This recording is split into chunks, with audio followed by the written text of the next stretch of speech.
Ottapalam Palappuram NSS കോളേജിൽ വിദ്യാർത്ഥി സംഘർഷം. SFI KSU പ്രവർത്തകർ ഏറ്റുമുട്ടി. ഇരുവിഭാഗങ്ങളിലായി 10 പേർക്കെതിരെ ഒറ്റപ്പാലം പോലീസ് കേസെടുത്തു. ഒറ്റപ്പാലം NSS കോളേജിൽ കഴിഞ്ഞ ദിവസം രാവിലെ കോളേജിലെ പ്രിൻസിപ്പൽ ഓഫീസിന് സമീപത്ത് വെച്ചാണ് ഇരുവിഭാഗങ്ങൾ തമ്മിൽ സംഘർഷമുണ്ടായത്.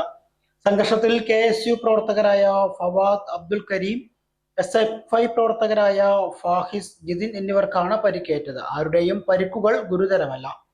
കോളേജിൽ നടന്ന റാഗിങ്ങുമായി ബന്ധപ്പെട്ട പരാതി നൽകാനായി കോളേജ് പ്രിൻസിപ്പൽ ഓഫീസിൽ പോകുന്നതിനിടെ സംഘം ചേർന്ന് വന്ന SFI പ്രവർത്തകർ മർദ്ദിക്കുകയായിരുന്നുവെന്നാണ് KSUവിന്റെ വാദം. അതേസമയം ഹെൽപ്പ് ഡെസ്ക് പ്രവർത്തനങ്ങളുടെ ഭാഗമായി പുതിയ വിദ്യാർത്ഥികളെ സ്വീകരിച്ചു കൊണ്ടുപോകുന്നതിനിടെ പ്രകോപനമുണ്ടാക്കിയ KSU പ്രവർത്തകർ സംഘം ചേർന്ന് മർദ്ദിക്കുകയായിരുന്നുവെന്ന് SFI ആരോപിച്ചു. ഇരുവിഭാഗങ്ങളിലെയും 5 പേരെ വീതം പ്രതി ചേർത്തുകൊണ്ട് ഒറ്റപ്പാലം പോലീസ് കേസെടുത്തു.